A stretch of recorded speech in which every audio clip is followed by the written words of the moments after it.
Hey guys, Bushcraft 412. My other gun purchase, the Sig P250. Let's kind of preface this by saying this is not my first gun choice. I wanted a 45. I wanted something, you know, full-sized, kind of on a budget for this. And you know, with the new ban in place, our selection of guns here in New York is very limited. So I kind of had to really kind of think outside the box on what I purchased, and I got this P250 partly out of desperation. It's because it was one of the few things that was available for me to get, but number two, that it did get such great reviews from Nothing Fancy. And I did, you know, I mentioned something about him before in another video that I really didn't like him, and a lot of people jumped down my throat about that.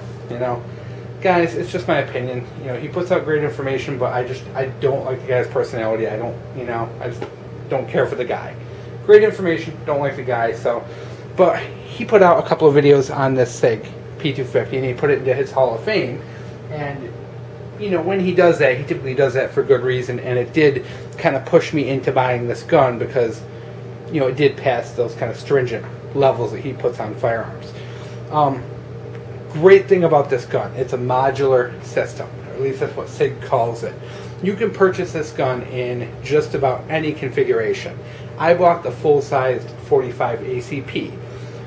You can buy kits and change this over to 40 Smith & Wesson, 9mm, or 357 Sig. You can do a full-sized, a compact, or a subcompact.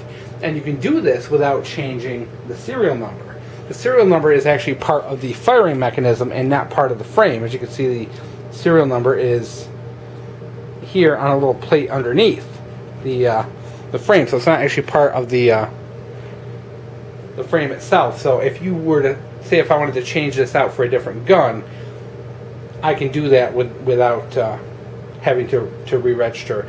It makes a lot of sense. I know you guys are probably like, "Duh, that's stupid." It's definitely understandable, but here in New York, you have to add each individual pistol you own onto your pistol permit. So with a gun like this, I can potentially own 3 handguns and have them on my permit. So if I wanted to buy a kit, which the kits are about $300, I could buy the, say, 9mm kit, completely change out this gun, and I don't have to add anything to my permit or change anything on my permit status. So I do like that ability a lot with this gun. This one here, if I didn't mention, is the 45 full-sized. Like I said, I was looking for a 45. Wanted something full-sized, you know, for target shooting, around the house kind of thing. I have the Glock 36, which is a very subcompact 45. So I wanted something full-size to complement it. My only other options were to go up to a 1911, but the 1911 wasn't able to find any under $1,000. I just didn't have that much money to spend. Very cool gun, and very cool for a lefty such as myself. A lot of ambidextrous features. The magazine release can be completely switched off to left or right-handed. The slide release is on both sides, which is always a great feature I love in a gun, is to be ambidextrous. And it's got a Picatinny rail for accessories. Double action only firearm with the hammer. We're going to pull the magazine out of this, because this magazine does in fact have 7 New York State bullets in it and is ready to go. So we'll pull that out of the way here. Do a quick safety check. As you can see, this guy is empty. Trigger on this I really dig. It's a long trigger. Most, you know, double action onlys are really long triggers, but it's a really smooth trigger. Really smooth. I really enjoyed that trigger. And when I took it out and fired, it didn't take much practice at all before I became, you know, capable of just kind of pulling the trigger and getting it where I want it, and then just squeezing that last little bit. So it took very little practice, so I really enjoyed it. The grip on it, I really love the grip. This material on this Sig right here, really good grip to it. It's really porous, I guess that's probably the best word.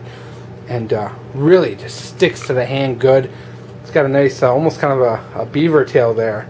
And this gun really fits good. Really good sight picture, really clear sight picture. and they're really tight. You can see they really fit in there kind of tight. Good. Not as good as that Smith & Wesson, but it's got some good cutouts on the slide for racking it. Overall, really cool gun. Accuracy on it, this is probably the most accurate gun I own. You know, followed by the Ruger P95. I don't own a ton of handguns, so it isn't, you know, it's not very hard to be the most accurate. It is the only full-size gun I have. Shoots like a dream. Love it. Of course, fired without a hiccup, you know, but I only put about 50 rounds through this thing so far. You know, once again, I know I'm a broken record on this, but we're having a huge ammo shortage here in New York, so I was not able to scrounge up enough ammo to really shoot the hell out of this thing like I normally would with a new gun. But if there are any reliability issues down the line, we will, of course, address them. I think people who would be interested in this gun are people looking for, I mean, I paid, I think $550 for this. The seller was looking to dump it because they were worried about the 10-round magazines and how long we'd be able to have the 10-round magazines, or at least how long he could sell them in his store. So he dumped it, and I paid like, I think $500 for it. It was actually a little bit discounted, so it worked out really nice because I think normally they're about $550, $575. You know, if you're looking for a moderately priced full-size 45, excellent gun. You know, of course, it's in that same price range as a Glock, but I think this definitely has a little better accuracy than a Glock. It is a polymer frame. It's not all metal, unfortunately. But I think this is a great gun for people who live in states that ban weapons or that have a really long or strenuous way to get a firearm. For example, guys, in New York here, if I buy this firearm, I go to the store and I pay for the firearm. They give me a coupon. I bring that coupon to the local sheriffs. The sheriff then takes the coupon and adds the pistol and the serial number onto my permit. And they give me a piece of paper.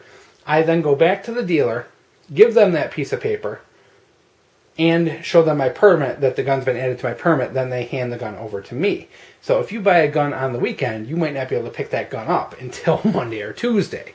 If, you know, of course, the sheriffs only work business hours, so you have to do that 9 to 5. I got to take time off from work. Real pain in the butt. For me, this is really convenient because I can go online and buy the caliber kits and have a whole nother gun without having to stand in line at the sheriff's office and change my permit and do all that and pay the $3 fee and yada yada yada. Really cool for people in sucky states like I am. Also very cool for people who maybe want to experiment. You know, maybe you're not 100% certain on the 45, so you can go and buy 40 or 357 or 9mm. You know, you can do that with a minimal investment. About $300 for the kits. I know it's a lot, you know, but in reality, if you buy this gun for $550, you buy a kit for $300, you're looking at $850.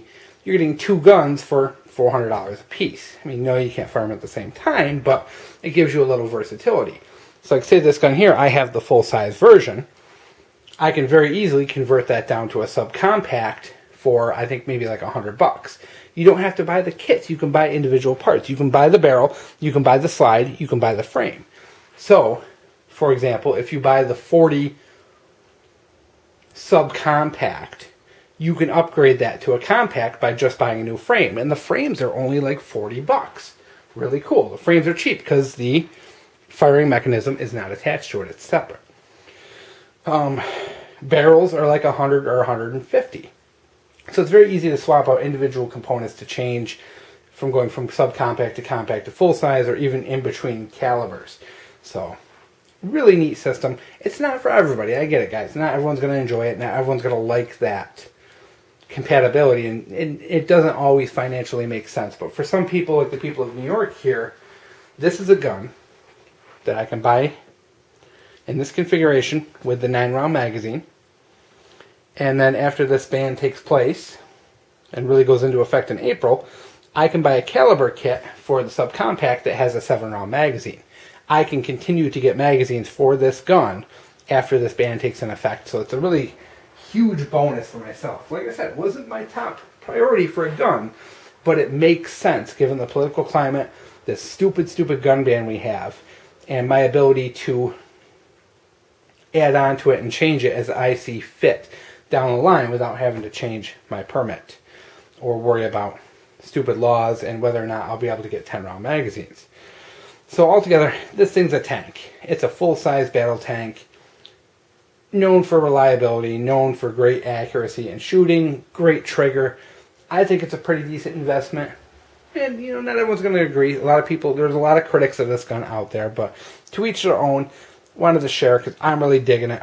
Love shooting it. Had a great time at the range shooting it because I guess most of my firearms are more on the budget end, so it was nice to fire a gun that was a full-size 45 with a really nice trigger and really heavy, solid gun that shoots well. So it was a really nice treat.